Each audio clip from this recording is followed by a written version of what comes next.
हा व्हिडिओ ना 30 तारखेचा आहे. म्हणताना काही कारणामुळे मला काही घालता आलं नाही म्हणून मी आज घालते. हाय गाईज, पुन्हा एका नवीन ब्लॉगमध्ये स्वागत आहे. लाडूचा वाढदिवस होता म्हणून तिला नवीन फराक असं घालून पाठवलेलं, चांगलं मस्तपैकी तयार करून पाठवलेलं. मग एक सगळ्यांना चॉकलेट वगैरे क्लासरूममध्ये वाटून झाल्यानंतर ना आम्ही निघालो घरी येण्यासाठी. लाडू इथं गोल फराक मला म्हटली की मम्मी मी तुला गोल फिरून दाखवते. एवढी क्यूट वाटत होती ना आणि फराक बी खूप छान वाटत होतं त्याच्यावर.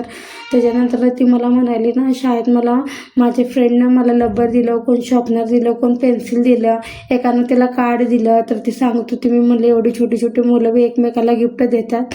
मग आम्ही काही वाढदिवस एवढं काही मोठ्यानं करणार नव्हतो, कारण का माझ्या सासरावरून फक्त 5 की 5.5 महिने झालेले होते.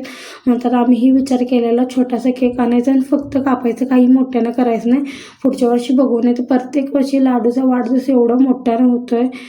सगळ्यांना बोलवणं, पै पाहुण्याला जेवण करणं, घरात सगळेजण एकत्र मिळून येणं, केक वगैरे कापणं, मस्त मोठ्यानं वाढदिवस होतोय. तर ह्या टायमाला आम्ही काही केलं नाही.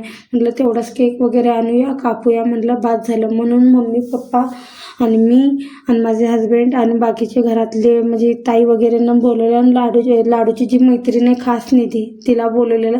कारण का तू एक संगतच शाळेत जातात, एक संगतच शाळेतनं परत येतात, खेळतात बी म्हणलं.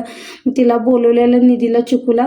मग आम्ही एवढे सगळेजण किती 4-5-6 लोक होतो. आम्ही तेवढ्यातच केक कापलो. इथं आर्यन लाडूला केकच कापू देत नव्हता.